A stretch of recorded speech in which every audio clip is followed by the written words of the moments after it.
فقد قال الله تبارك وتعالى في القرآن المجيد والفرقان الحميد أعوذ بالله من الشيطان الرجيم بسم الله الرحمن الرحيم فاليوم لا تظلم نفس شيئا ولا تجزون إلا ما كنتم تعملون صدق الله العظيم.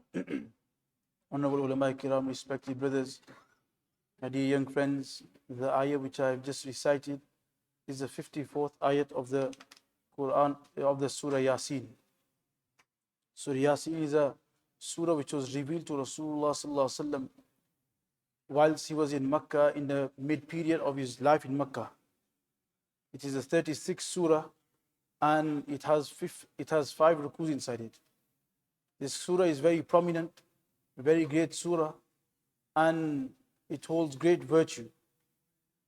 Ulama mentioned that one of the names of this surah, besides Surah Yaseen, is Qalbul Quran, that it is the heart of the Quran. And ulama mentioned that the reason why it has been called the heart of the Quran is that it has many fundamental beliefs relating to a human's life, to a Muslim's life, in terms of Allah's Tawheed, Allah's oneness, in terms of Rasulullah sallallahu alaihi wasallam's prophethood, in terms of the life of hereafter, etc. One very prominent alim, Hazrat Mufti Mohammed Palampuri Saheb, Rahmatullah alayhi, who once visited our masjid also, has made mention why Surah Yaseen is called Qalbul Quran. But before we explain, it is important we understand who this Mufti Sayyid Palampuri Rahmatullah alayhi was. He is a very great alim of the Indian subcontinent. And to understand the depth of his knowledge, Mufti Taqi Uthmani Sahib Rahmatullah alayhi mentions, Damat Barakatuh mentions a story. Who is Mufti Taqi Sahib? Mufti Taqi Uthmani Sahib is probably one of the greatest alims right now on the face of this earth, who is recognized by both Arabs and non-Arabs. He says that once I was having a conversation with an Arab alim, and there is a famous saying that the Quran was revealed in Arabia, in Makkah, Medina, and it was recited by the Egyptians. The Egyptians have a very fond passion of reciting the Quran. It was written by the Rus, the Russians, meaning in those days, Turkestan, all this was part of Russia, Uzbekistan, etc. So they had very good writing, calligraphy. So they used to write the Quran in a very beautiful way. And it was also mentioned that the people of India, Hindustan wale ne samjha, the people of India understood the Quran. So Mufti Taqi Uthmani Sahib says that I was sat with this Arab scholar and he mentioned to me that this saying is very true. So I said to him, on what basis are you saying that it is very true? So he says the Arab scholar is also a very great scholar. He says, once I happened to go to Medina Munawwara, and whilst in Medina Munawwara, some friends recognized me that Fulana Sheikh is here. So they sat around me and they told me to give them some advice. So I was sat giving advice, and after I finished giving my advice, people had some questions. So one person raised his hand and he said, Sheikh, I want to ask you a question. So I said, go for it. So he said to me that whose status is more higher? Who holds a greater status? Your teacher, alim, your scholar, your sheikh, or your parents? So he said, I said to him that both are very great, but your sheikh holds a greater status on the basis that your parents are the ones that bring you into this world. They cohabit and you are born, so they bring you into this world. Your ruh, your body, your ruh was in alam arwah, so they bring that ruh down and they bring you into this world. But then is this sheikh who nurtures you, who does tarbiyat of yours, and then slowly connects you to Allah, and then he takes you back up. So on this basis, your sheikh is more greater in status than your parents. So he said, I said this, and then a moment later, an old person stood up, and he said to me, that Sheikh, you just answered the question, but I have a question to ask you. On what basis did you answer the question? Because according to our criteria, the criteria is that if you are faced with a question, if you fall into a crisis, if you are faced with a situation, then the first thing is to look in the Quran. Because when Rasulullah sallallahu alaihi wasallam sent Hazrat Muadh ibn Jabal radiyallahu anhu as a deputy and as a delegate to Yemen, Rasul is a very long hadith and very heart-softening hadith that makes people weep. that Rasulullah was walking with Hazrat Mu'adh radiallahu anhu, and they were leaving. Hazrat Mu'adh was sending him as a deputy and as a delegate towards Yemen that go and propagate the deen of Islam. So Hazrat Mu'adh was riding and Rasulullah was walking. And Rasulullah walked with him right to the edge of Medina Munawwara. And when he got there on the way, he was asking him different questions and talking to him. And out of them, different advices. One thing he said was, Ya Mu'adh, oh Mu'adh, if you come across a situation, how will you judge? How will you rule? How will you come out with a judgment? How will you answer people? Bima kayfa tahkumu? How will you answer? So Mu'adh radiallahu anhu looked at Rasulullah and he said, Ahkumu bi kitabillah. That I will find the answer in the Quran. I will look through the Quran, I will find the answer. So Rasulullah said, فَإِلَّمْ تَجِدْ. What if you don't find the answer in the Quran? So he said, أَحْكُمُ بِسُنَّةِ رَسُولِ اللَّهِ صَلَّى اللَّهُ عَلَيْهِ وَسَلَّمَ. I will answer with your sunnah, Ya Rasul. So Rasulullah said, فَإِلَّمْ تَجِدْ. What if you don't find it there as well? Then he said, أَجْتَهِدُ بِرَأْيِهِ. Then I will ponder and I will exert myself and I will put effort and I will answer using my intellect. I will put all the things that are in front of me and I will give an answer. So Rasulullah got so happy, he said, Alhamdulillah, alladhi waffaqa Rasulullah sallallahu alaihi wasallam. That all blessings and all praise to Allah subhanahu wa ta'ala who has guided and who has given the tawfiq of my messenger to give the correct answer. So in that hadith, Rasulullah sallallahu alaihi wasallam, Hazrat Mu'adh drew the criteria that whenever you are faced with any crisis, anything in this world, the first thing is go to the Quran. The Quran is our criteria. That's the first thing. If you don't find it in the Quran, then you will find it in the hadith. And if you don't find it in the hadith, then put effort and you will be able to come out, you will be able to deduce from somewhere.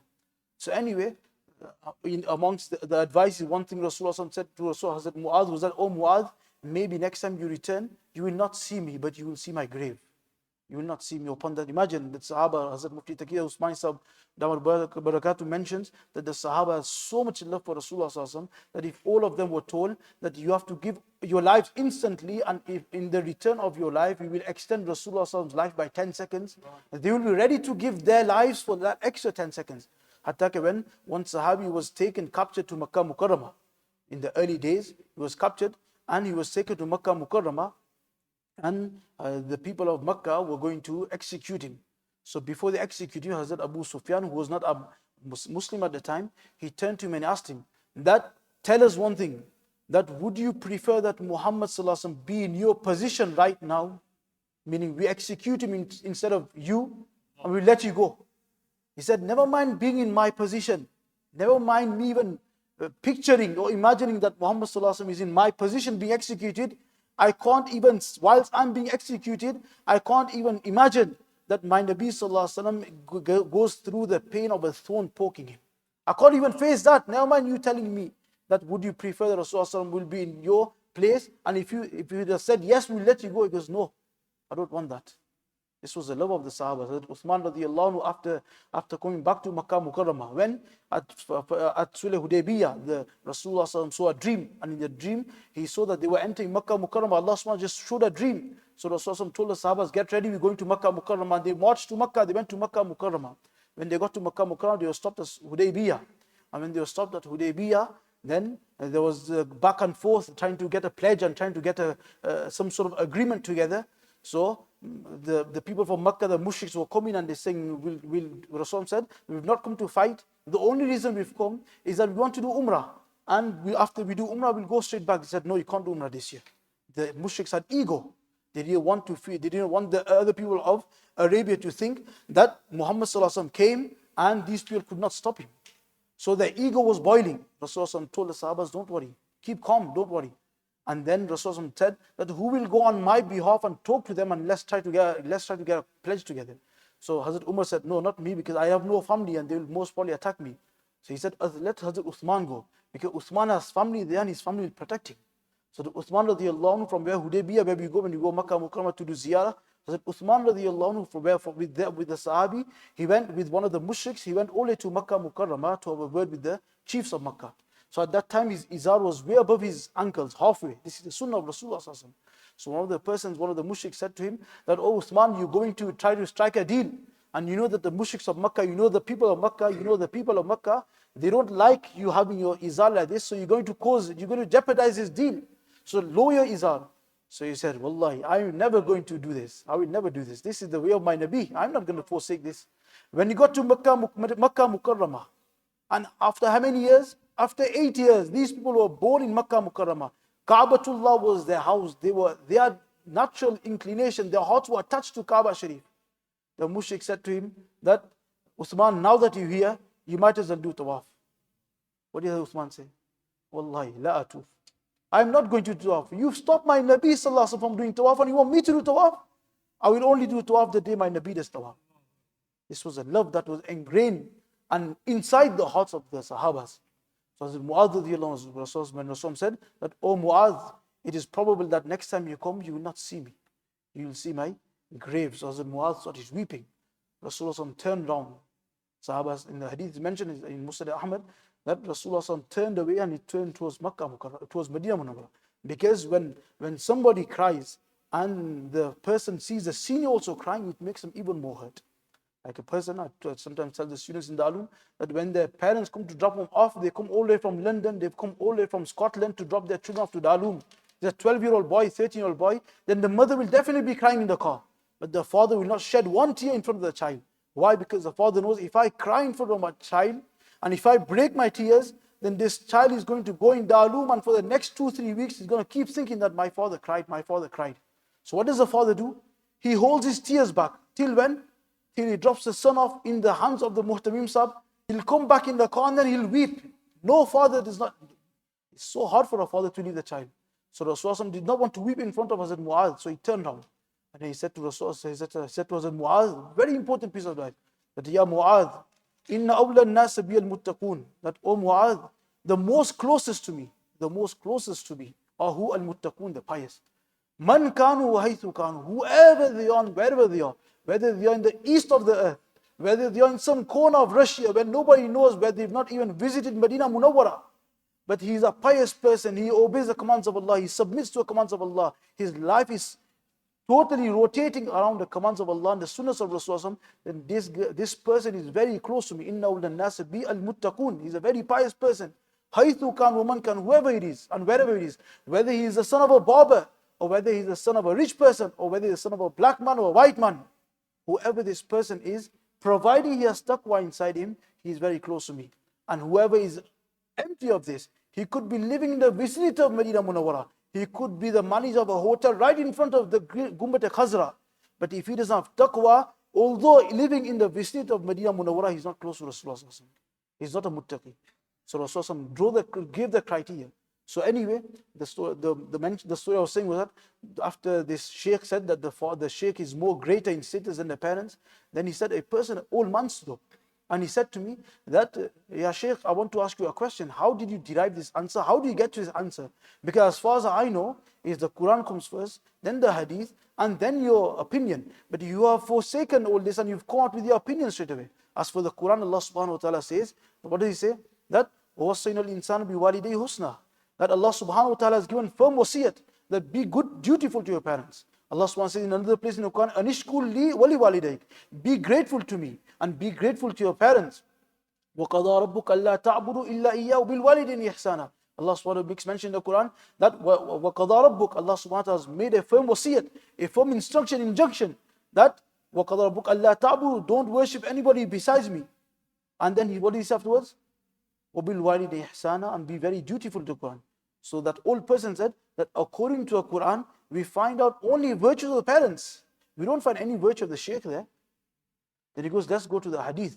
In the hadith, Rasulullah sallallahu alaihi wasallam, he didn't get much time with his mother. His father passed away. Rasulullah was yatim. He didn't get much time with his mother, but at the age of 6, she had passed away. But there is reports that Halima Sadiya, the milk mother of Rasulullah, the lady that gave milk to Rasulullah, there's mention of her in the hadith, and it's mentioned that when she came, Rasulullah put his own scarf down for her to sit on. So in there we find that Rasulullah gave respect to the milk mother. But Jibreel used to come all the time, who was like a tutor and a teacher. But there is no mention that Jibreel got this protocol. So from the hadith as well, we find that the parents are of greater status. So how do you derive your masla? How do you derive this answer? Sheikh, I was gobsmacked, I was quiet. And I stayed quiet, and then I thought this person has got something important to say. And then that Sheikh stood up and he turned around and he walked away. So I asked the people in the Majma, who was this? So this was the Sheikh Hadith of Darul Dewan, Mufti Ahmad Palampuri. This was him. Was he say? he says that the Quran is called Qalbul Quran. Why? Because just like the heart, the qalb means a heart, just like the heart is a vital organ of your body. Without the heart, a person is dead. If the heart does not function, the rest of the organs don't function. If the heart has taken a great attack, that's it, that person becomes weak. If the heart becomes weak, the whole body becomes weak. That's why sometimes you see a person has a very major heart attack. After that, he can't walk. After that, he can't come to a masjid. He's bedridden. Why? Because his heart has become weak, the whole body has become weak. And if the heart is strong, even at the age of 80, a person will be walking. So, Hazrat Mufti Sayyid Palanpuri says that just like the heart is a vital organ of the body and it keeps a person going, likewise, Surah Yaseen is a vital part of the Quran. Why? Because within it, it has such lessons, such injunctions, such understanding in terms of Akhirat, in terms of Jannah, Jahannam, that if a person ponders and pays attention, then his spiritual heart will become awakened. And if the spiritual heart becomes awakened, then his connection with Allah subhanahu wa ta'ala will become very strong. His deeny life will become strong. That's why this Surah Yaseen is called Qalbul Quran.